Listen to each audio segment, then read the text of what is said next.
that is what glorifies Christ the most. That is what our calling is, not necessarily to be a conservative, but to love others. And for me, I see being a conservative and a Republican as the best way to love others because you're not forced to by the state, you're not forced to by the government. You're doing it only because of the love that you have for Christ.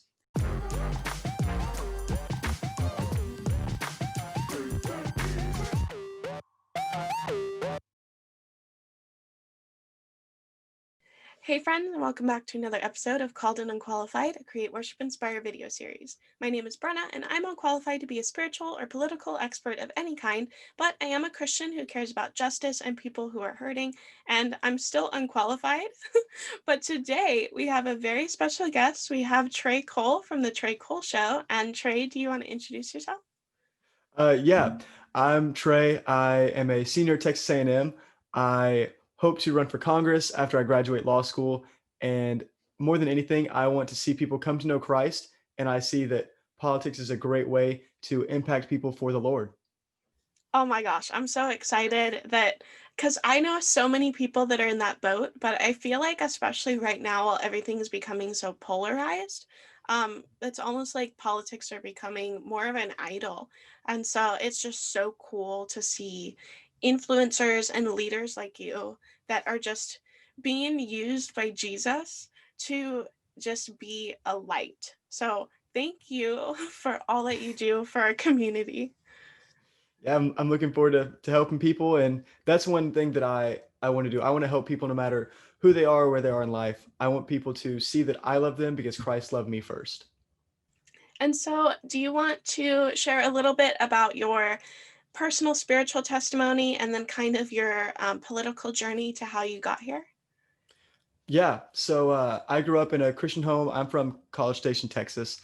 So I grew up around Texas A&M University, and my mom worked at the church that I've attended since I was born.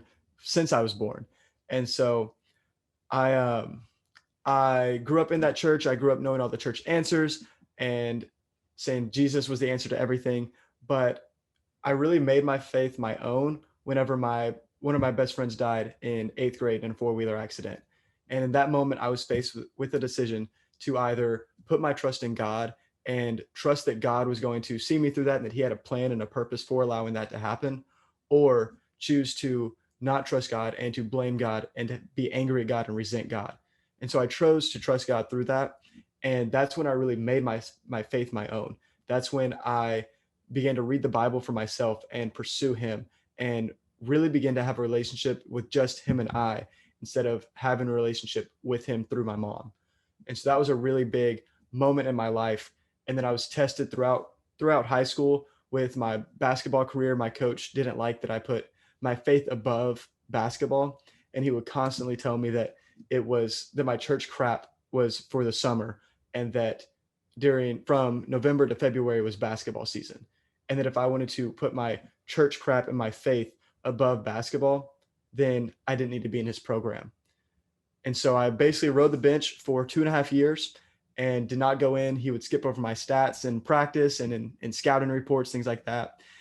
And then graduating high school, I went to Liberty University for a year and a half in Virginia because originally I wanted to do mission work.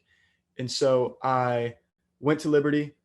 And while I was at Liberty, I was in a physically, emotionally, and sexually abusive relationship for that entire year and a half, and then broke up with my girlfriend and decided to move back to Texas at the same time without telling anyone in my family. So right after I did that, I told my mom and I told my dad that I was moving back to Texas, that I broke up with my girlfriend, and that I wanted to go to Texas A&M. So I moved back, and then 6 months after that, I was working at a church camp called Pine Cove. Found out that my dad had been cheating on my mom with a 21-year-old girl for 7 months.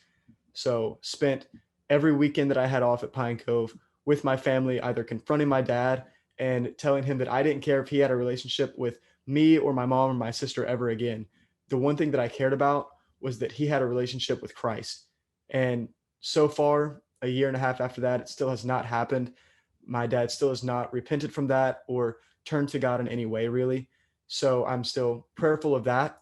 But that's kind of what has gotten me here now, is through all of those trials and difficulties, is seeing how great God is and seeing how through every single one of those events, he has been the reason that I've gotten through. It's not by any of my power, but it's only through the grace that he's given me and the love that he's given me. And so that's one of the reasons that I want to go into politics. Going into college, I knew nothing about politics. I wanted to tell people about Jesus, and that's all I knew. But then I saw Ben Shapiro speak at Liberty University during the spring semester, my second semester there. And I was just blown away by the importance that he put on politics. I had never given it much thought. And when he was speaking, I could just see how important it was. So I began to look into that and follow him on YouTube and watch his podcast. Then I went to the Brett Kavanaugh hearings to counter protest against the protests that were going on against Brett Kavanaugh, and had like food thrown on me, had stuff poured on me, and just realized that there was so much hate in politics. And that was when I decided that I wanted to get involved any way that I could so that people could see Christ in politics. And absolutely. And I think we're going to get into this later, but I feel like some people who really want to put their faith first, they kind of distance themselves from politics and just kind of lean on that chapter in Romans that says, like, give to Caesar what is Caesar's, or God, or that's not in Romans.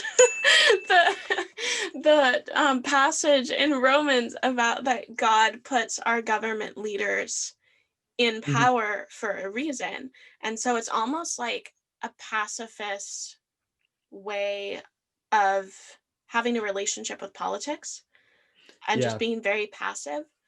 And so I know that you are very passionate about putting your faith and your relationship with Jesus first, but this is more, it makes you more passionate about having involvement in politics. So, can you talk a little bit about the role that the church should have in American politics?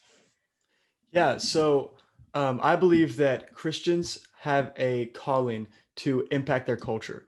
And I think that obviously, the church has a direct impact on how we as Christians live out our life. So I think that we should be encouraging the people in our congregations to go out and to talk to people and to show people that, because most Christians, at least in the South, are conservatives. So if you're not a Christian, you associate Christianity with being a conservative or being a Republican. That's also associated, because of the media, with being a racist, sexist, homophobe, xenophobe, whatever phobe you want to put on there. And so I think that we as a congregation, we as Christians need to be going out and showing people the love that Christ has for us. And because of that, and only through that motivation, will people also see that conservatives aren't that bad. That conservatives don't hate other people. But it's not because we're conservatives by nature, it's because we are Christians by nature. It is because we serve Christ, and we see that being a conservative, supporting conservative values, that is what glorifies Christ the most. That is what our calling is, not necessarily to be a conservative, but to love others. And for me, I see being a conservative and a Republican as the best way to love others, because you're not forced to by the state, you're not forced to by the government. You're doing it only because of the love that you have for Christ. And I think that we as a culture, we as American Christians need to find that again and be willing to go out to other people that maybe don't agree with us and maybe don't understand us and have anything in common with us, and go out with to them and tell them about Christ, show them that you love them, show them that you care about them. And through that, I believe that we can see another conservative movement, we can see a growing conservative movement. But it's not politically motivated, it is gospel motivated and gospel centered, because everything that we do should be completely about the gospel. And because of that, I believe that that growing movement and that shift in the way that people think will happen. Yeah, and I think that we just kind of forget sometimes. We're so wrapped up, especially in the American church, with this narrative of the gospel that, like, individually we're saved from our sin, which is absolutely important. But I think we forget to mention how involved Jesus was in politics. Like, the Pharisees were political leaders because they were Mhm. so involved in the law and interpretation of the law, but they were so politically correct. And Yeah. I think that we just forget that Jesus, in his actions, really showed that it's kind of impossible to be such a person of like radical love and unconditional love without getting involved with the laws of the land or misinterpretation of these principles that are presented in the Old Testament. And Jesus just really cared about a relationship with his Father, and that fueled the way that he loved others and was involved in society. Yeah. So, I mean, if you look at Jesus, you see him constantly speaking truth to power, right? You see him constantly standing up to the oppressors who were the Pharisees and the Sadducees and the religious leaders. It was clear how much power they had because they were able to get Jesus crucified. Like, that was them. Pilate washed his hands and said that he had nothing to do with this man's death. He wanted nothing to do with it. So it wasn't Pilate that sent him to the cross, maybe officially, but it was the Pharisees, the Sadducees, and the religious leaders because of the power that they had. And Jesus knew that that was coming. And at no point did he ever back away from speaking the truth and from speaking out against them. He called them out consistently. He calls them out, showing them that they are in the wrong, showing them that they are not who they think they are, and that people need to see that, and that the only way that people can truly be redeemed is by following Christ. The only way that people can truly have a purpose is by following Christ and having a relationship with him. And God, Jesus shows that time and time again, showing that people need to know God and not just follow the rules because they have to. Because state mandated obedience is not true obedience. If you have to force someone to follow the rules out of fear, then they're not doing that out of love. And that is what the leftist movement today wants to say and wants to portray, is that they have this overwhelming amount of love for people, when in reality they're forcing it on people. If you want other people to have love for one another, you have to give that love. And that's something that Jesus exemplified time and time again, whether it's the woman at the well or whether it's the woman who was about to be stoned for being an adulterous woman. You have so many examples of Jesus showing compassion and grace and mercy and love for those people that generally in that time would not have received that in any way. And I think that that's something that we can learn from and implement in our life and implement in the ability in the way that we talk to people and the way that we show the love of Christ, is finding those people that are outcast, finding those people that don't have a place and showing them that Christ has already made a place for them. Yeah, absolutely. And I think, especially now in our politically correct culture, it's viewed as when we tell each other that we're wrong, that it's just seen as violence. And I Yeah. think that life is about telling each other the truth. Like, if we found it, why are we not going to share it? And as you were touching on before, like state mandated obedience, like, isn't, I think it invalidates the free will that God gave us to choose Him and like Hmm. choose to do the right thing and to love others. Because as we've seen with the civil rights movement, time and time again, like throughout the last century, laws don't dictate the way that people think or love. It's just going to create more chaos. Right. Yeah, that's so true. If you look at it, anytime the government is forcing something on a group of people, forcing someone on their citizens, that is instantly met with opposition, hard opposition, because they see it as an infringement on their rights, as an infringement on their ability to choose, just like you talked about, their free will. That's something that was guaranteed to us in the Constitution, and whether it truly is an infringement or not doesn't matter. It matters the perspective. And because the state is forcing that compliance and threatening repercussions if you don't comply, that is why it's met with so much opposition. It wouldn't be met with that opposition if we as Christians took the initiative to change the culture and then change the law. We have to go reach out to people and change people's hearts and minds. Well, we can't do that. We have to allow God to use us to reach out to people and to change people's hearts and minds. And through that, law will change. But if we try to just go around the opposite side and force our beliefs down their throats, they are going to resent us even more. They're going to fight harder against that. And so I think the idea that we need to completely disregard the way that they think and just go straight to the law and make things illegal is the wrong way to go about a situation if you want people to come to know Christ, which again should be our number one goal. Our first goal should not be change the law. Our first goal should be change the culture and change the way that people think so the law is changed. Yes. And something that I think is pretty interesting is that the Bible is one of the only, well, that Jesus is pretty much the only spiritual leader that really taught that we aren't going to be able to be good enough on our own. And so I feel like when we implement more laws to get the result that we all want, it's a very legalistic approach to idolizing doing the right thing rather than just admitting like we all need work, that we all need to grow and be kind to each other. And there's absolutely like kindness can't be legalized, which I feel like is such a misunderstanding.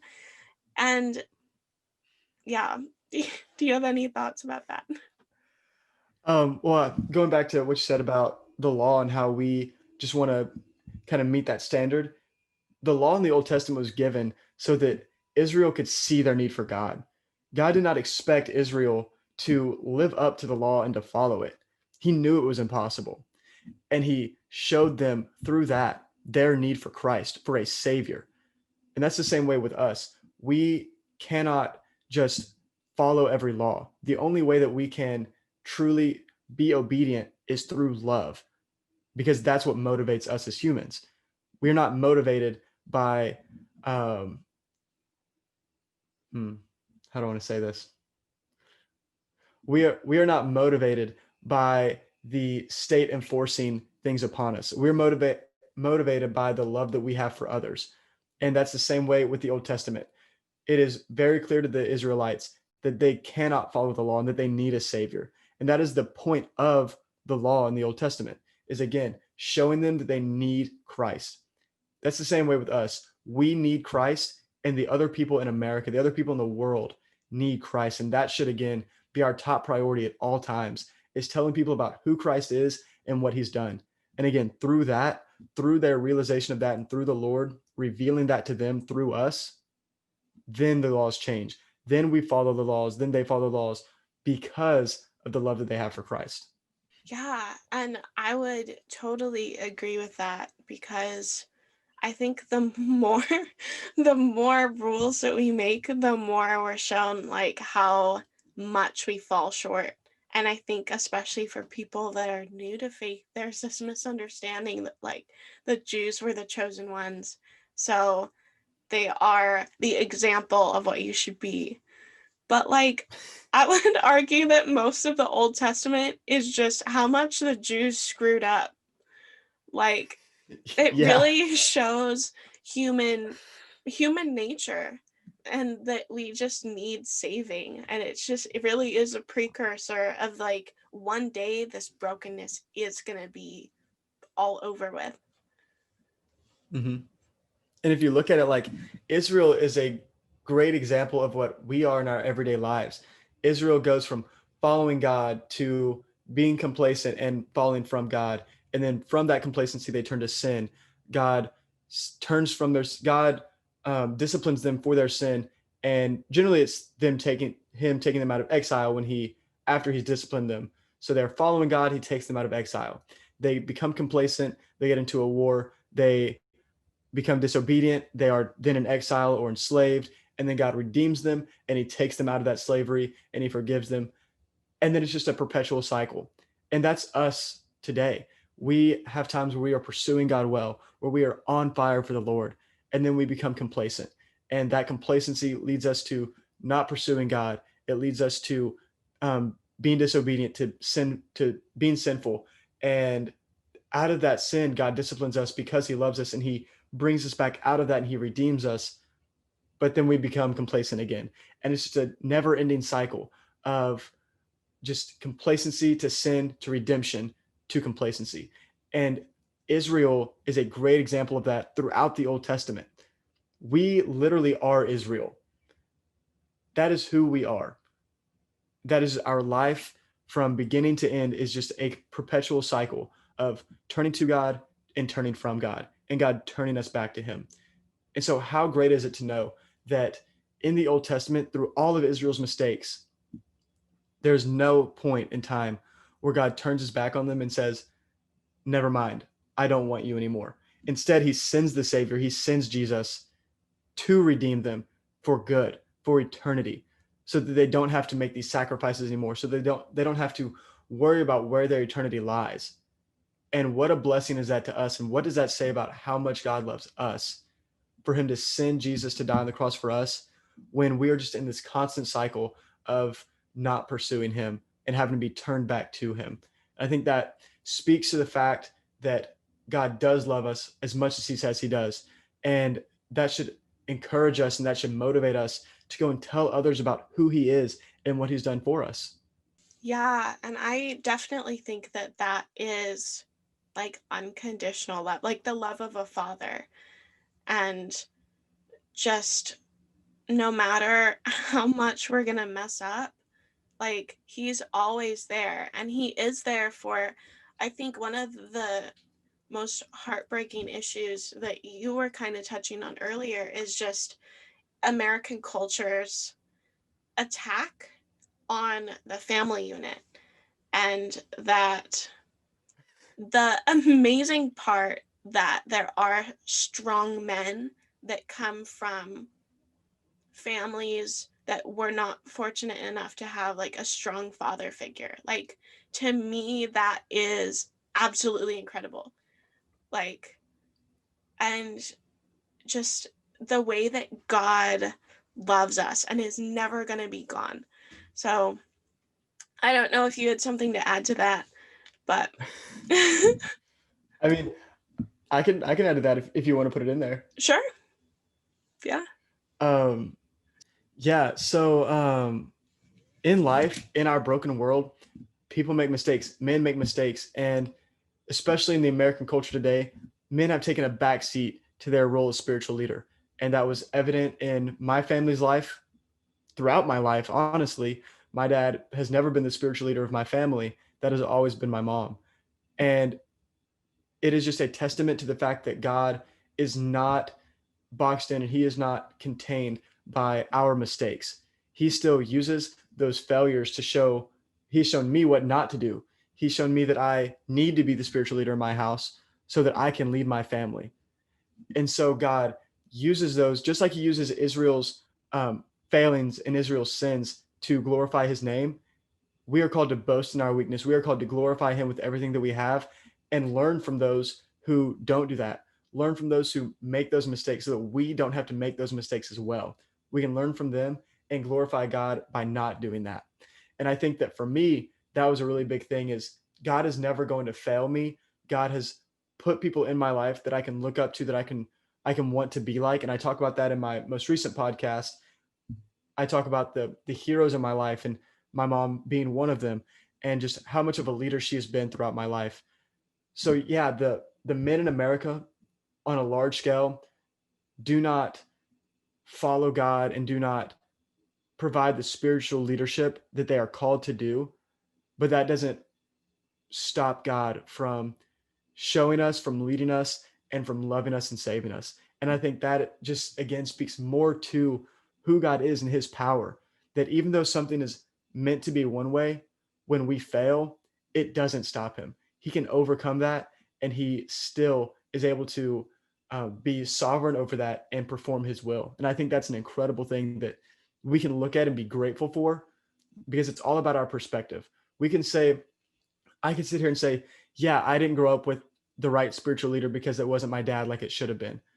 But in reality, my dad's mistakes are going to help me grow and learn because I've learned what not to do just as much from my dad as I've learned what to do from my mom. And I think that's a great thing that God has taught me, that just because someone is messed up or messing up and not fulfilling their role doesn't stop God from showing me what my role is. Yes, absolutely. And I think that just people like you that have really just given that all to God and let him lead you, like it is such a loud testimony to who God is and just the miracles that he can work.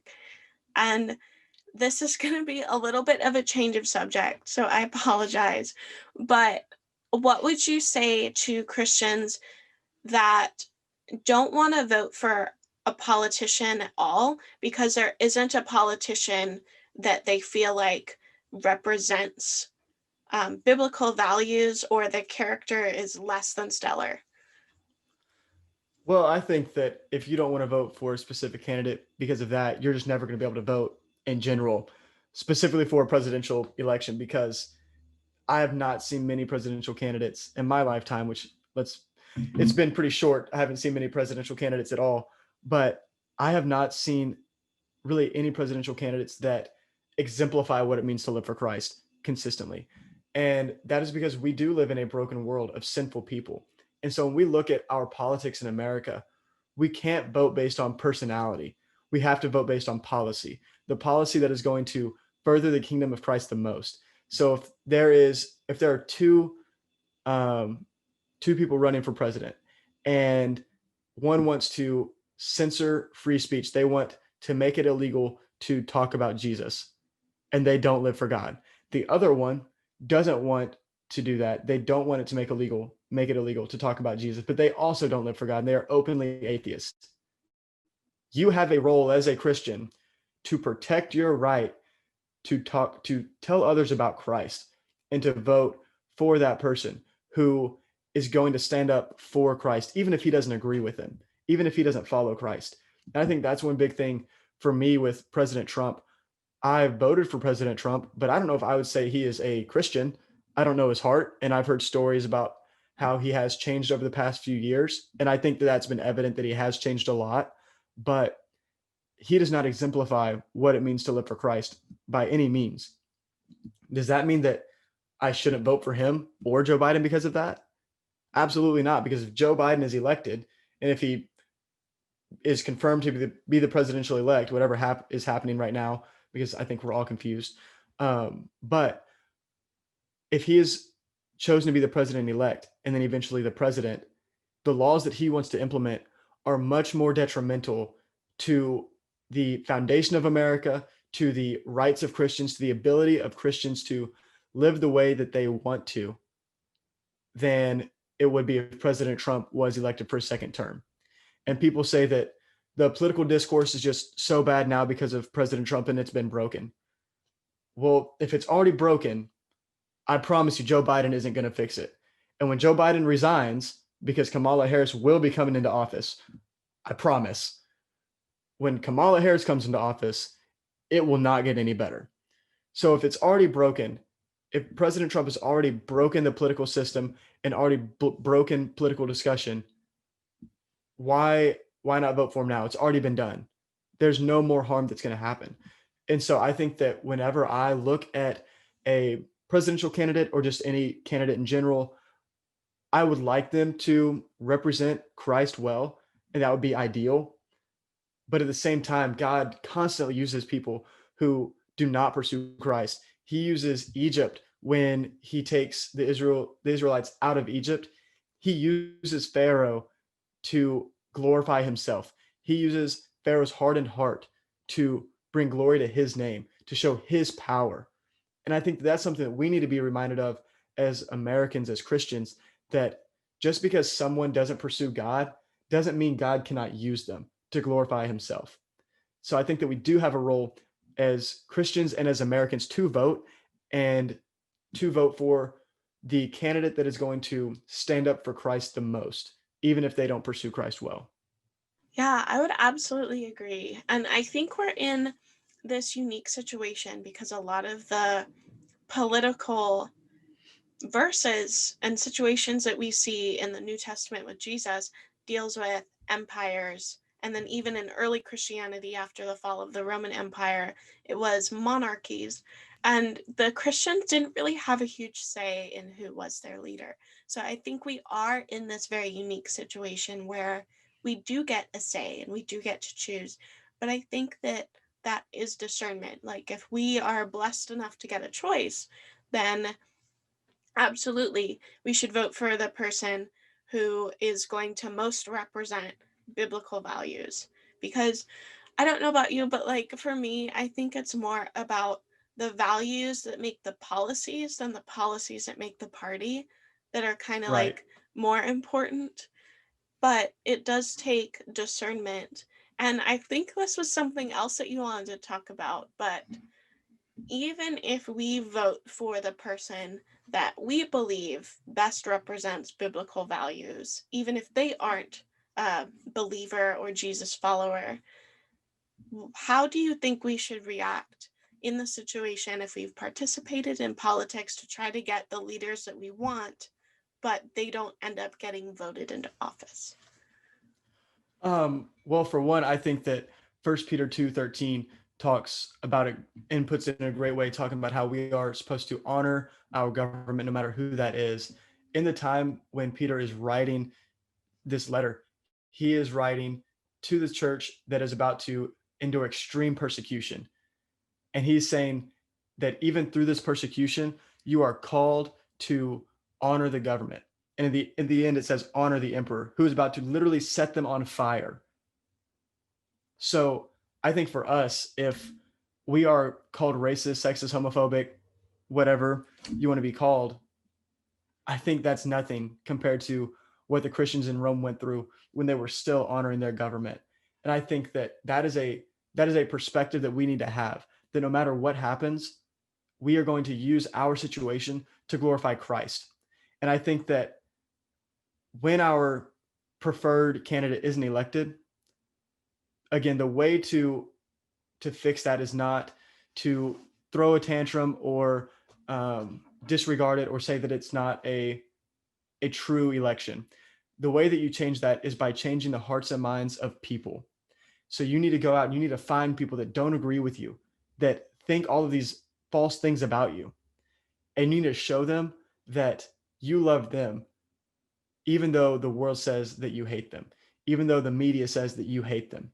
You need to show them that the love of Christ is so strong in you that there's no way that you could hate anyone, no matter what they've done or who they are.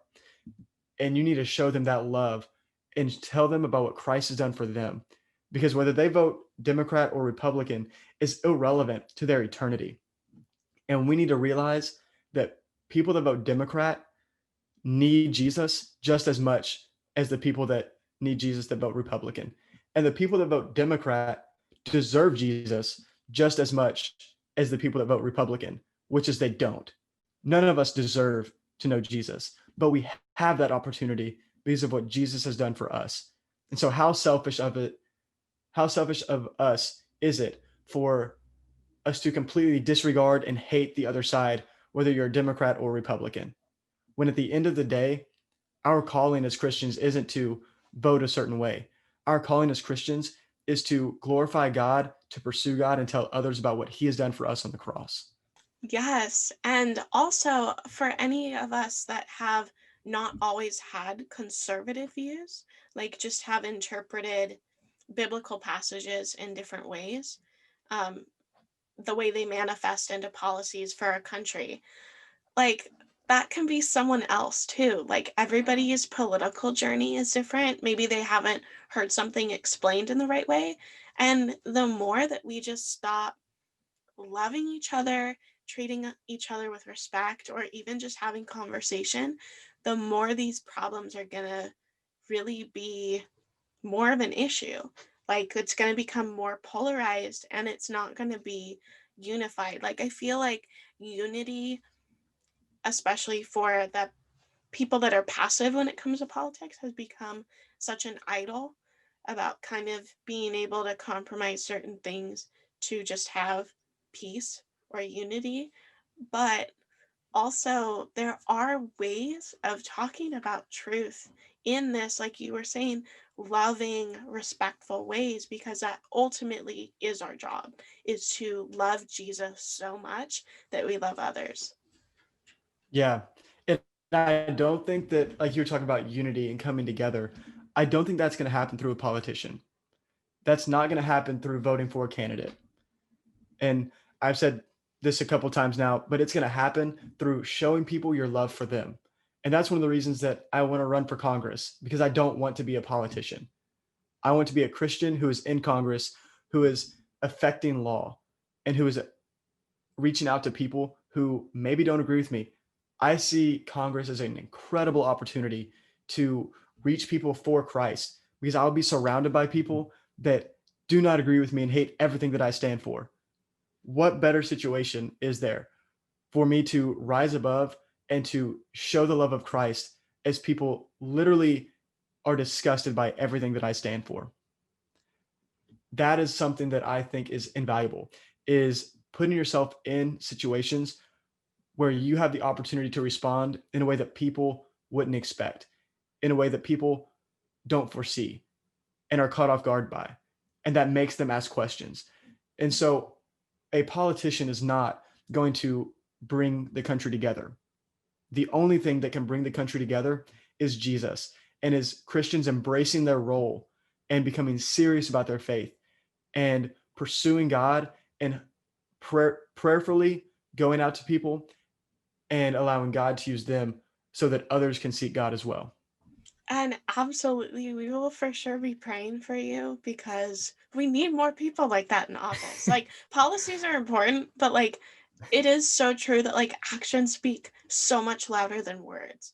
So, just like, I feel like our standards right now are so low for like good people in Yeah, office. It's like, if you can talk to somebody without having violent thoughts about someone that you disagree with, it's like gold star for you.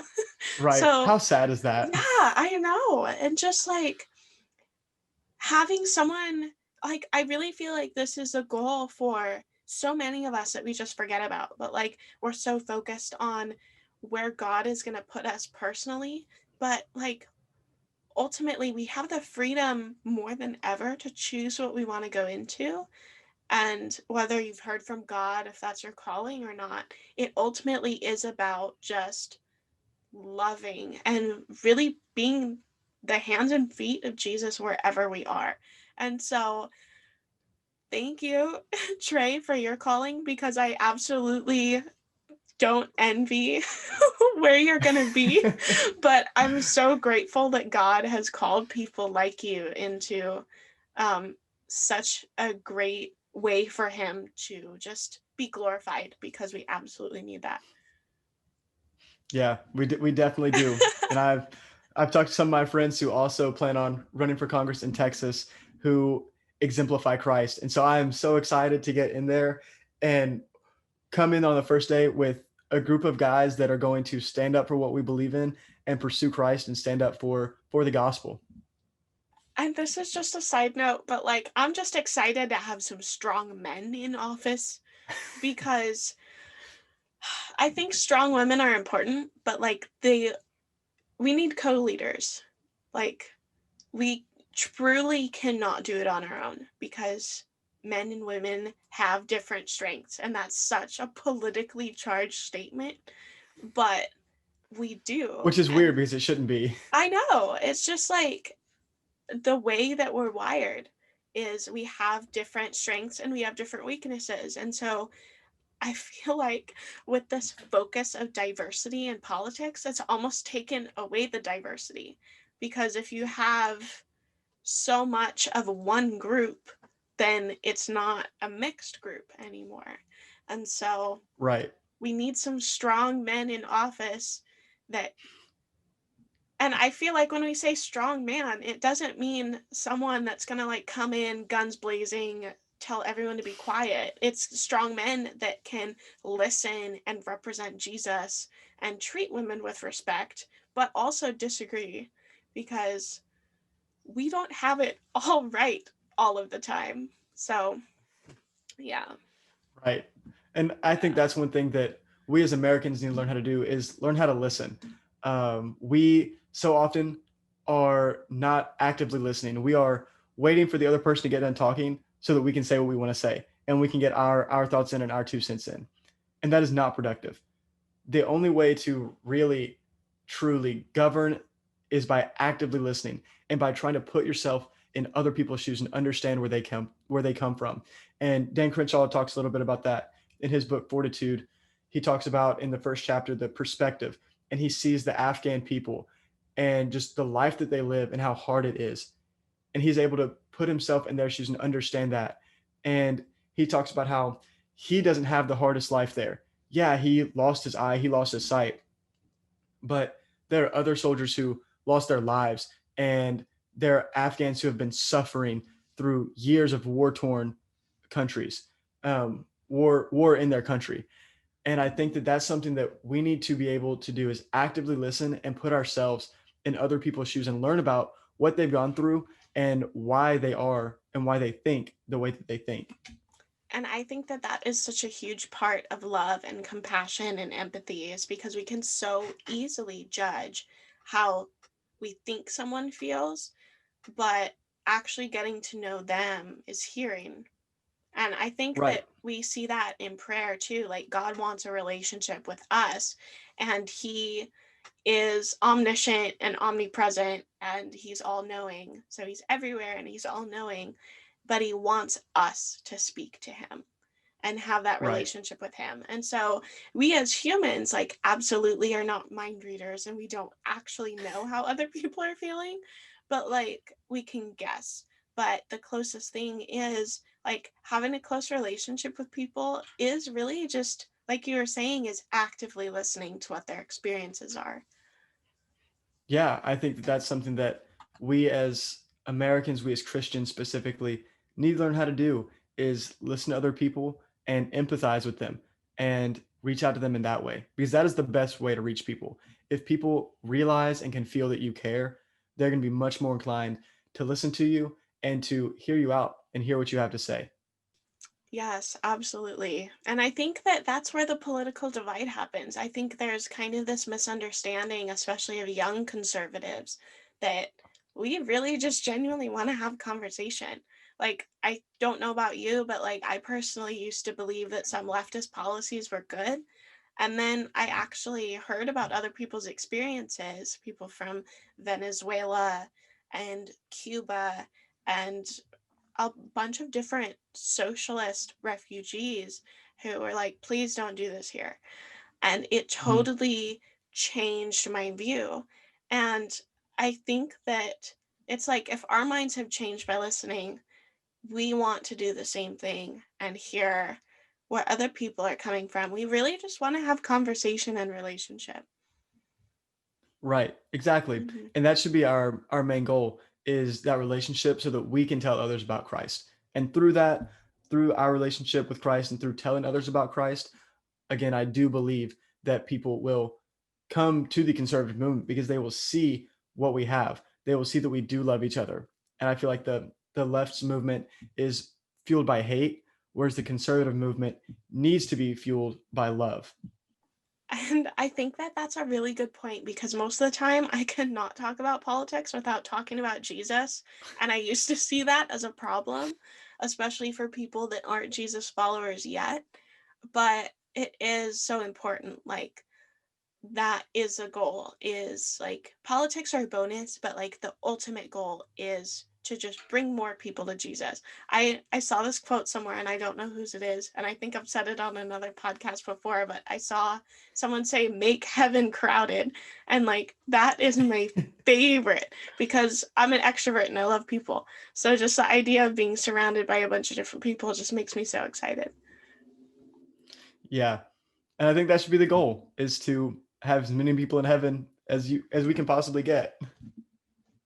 Okay, guys, so that's it for today's episode. Thank you so much for watching. I'll be sure to leave Trey's links down below so you can go check out his podcast and his YouTube channel.